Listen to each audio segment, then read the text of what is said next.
The day I saw my former husband smiling beside another woman,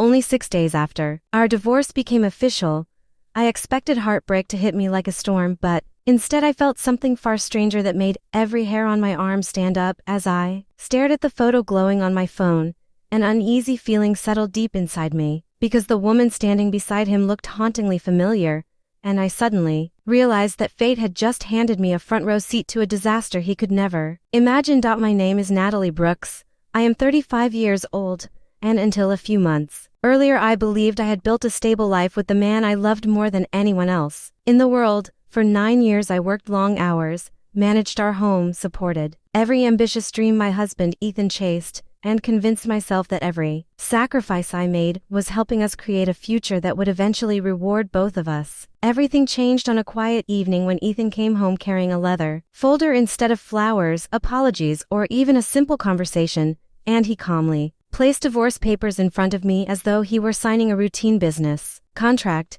He looked at me without a trace of guilt and said he had finally met the woman who truly belonged beside someone as successful as him, adding that I had become an obstacle to the glamorous future he believed he deserved. Yet I refused to beg because my dignity was worth more than convincing someone to love me. The divorce moved forward with shocking speed because Ethan had already arranged nearly every legal detail before telling me his decision, and he fought aggressively to keep complete ownership of his growing company while insisting I accept only the smallest share of our shared life together. I signed every document without creating a scene because I knew that no amount of arguing could save a marriage where respect had already disappeared, and I walked away, carrying little more than my personal belongings, my professional experience, and the determination to rebuild my life from the ground up. Less than a week after our marriage officially ended, my phone exploded with messages from shocked friends urging me to stay strong because Ethan had already married another woman during an extravagant ceremony at a luxurious mountain resort that looked like something from a celebrity magazine.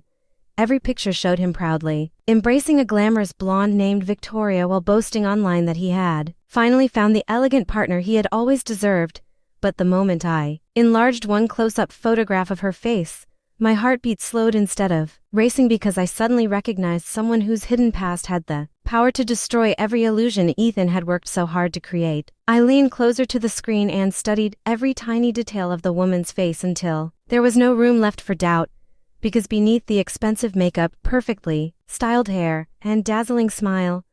I recognized features that no disguise could ever erase: the small mark near her right temple, the sharp curve of her eyebrows, and the confident expression in her eyes brought back memories I had buried years earlier, and I whispered her real name to myself as a wave of disbelief washed over me. The woman calling herself Victoria was not who Ethan believed she was, because years before my marriage began falling apart, I had crossed paths with her while working as a financial compliance investigator for a private intelligence firm in Seattle. Her real name was Cassandra Hayes, and she had become one of the most elusive professional swindlers in several states after building a reputation for creating fake identities, fabricated family fortunes, and carefully planned romances designed to steal enormous amounts of money from wealthy victims. Unlike ordinary scammers who relied on quick tricks, Cassandra patiently studied every target until she understood their weaknesses. Then she transformed herself into whatever fantasy they secretly wanted to believe without ever revealing the truth about her past. She surrounded herself with forged business documents, luxury lifestyles funded by previous victims, and convincing stories about inherited wealth, making ambitious men feel honored that someone so seemingly extraordinary had chosen them as a life partner. As I continued examining Ethan's wedding photographs, every missing piece of the puzzle suddenly began falling into place with frightening clarity, because his strange behavior during our divorce finally made perfect sense. He had insisted on keeping every investment account, every business asset, and every valuable property completely under his own name, while acting as though protecting his fortune from me mattered more than preserving our marriage. And now I realized someone else had probably encouraged every one of those decisions. Instead of feeling satisfaction or anger, I quietly opened my laptop and began searching through publicly available financial records, corporate filings, and recent business registrations, trusting the investigative instincts I had spent years developing before putting my career on hold for my marriage. Within a single hour I uncovered enough unusual transactions to convince me that Ethan had unknowingly stepped into a carefully designed trap, and unless something changed very soon, the luxurious new life he proudly displayed to the world was about to collapse faster than he could possibly imagine. The deeper I dug into the records, the more alarming the pattern became because Ethan had quietly borrowed enormous sums of money over the previous several months, using his expanding technology company, commercial properties and future business revenue as collateral for loans that carried incredible financial risk. Every document pointed toward one obvious conclusion, and it became painfully clear that someone had convinced him his fortune would soon multiply if he simply invested enough money to impress the woman he believed was the perfect partner. According to the financial trail, Ethan had transferred millions of dollars into a newly established international investment partnership that claimed to manage exclusive family wealth for elite clients, but the company behind those impressive promises existed only on paper and had almost no legitimate operating history. Cassandra had clearly built another convincing illusion, surrounding Ethan with fake advisors, fabricated legal paperwork, and polished presentations that made every impossible promise appear completely believable to someone blinded by pride and greed. As I sat alone in my apartment reviewing everything I had uncovered, I realized how desperately Ethan had wanted to prove he belonged among the wealthy elite, even if it meant risking everything we had once worked together to build over nearly a decade. He had thrown away a marriage filled with loyalty, trust, and genuine partnership because he believed expensive appearances and social status mattered more than character, never realizing that those very weaknesses had turned him into the perfect target for a professional manipulator. I considered warning him immediately, but memories of the cruel way he had dismissed me returned with painful clarity because he had mocked my value, insulted my character, and proudly announced that another woman deserved the future we had spent years building together.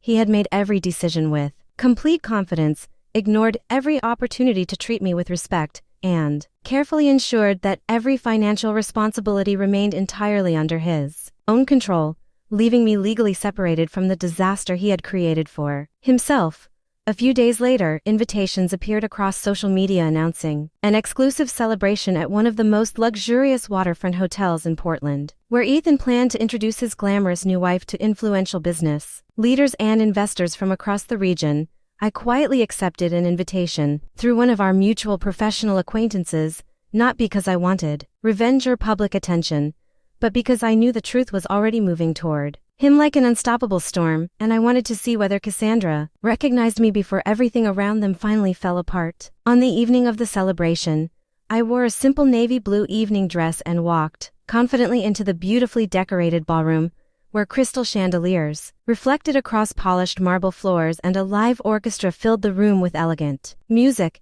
Ethan noticed me almost immediately, and the smug smile spreading across his face made it obvious that he believed I had come to witness the incredible life he thought he had built without me.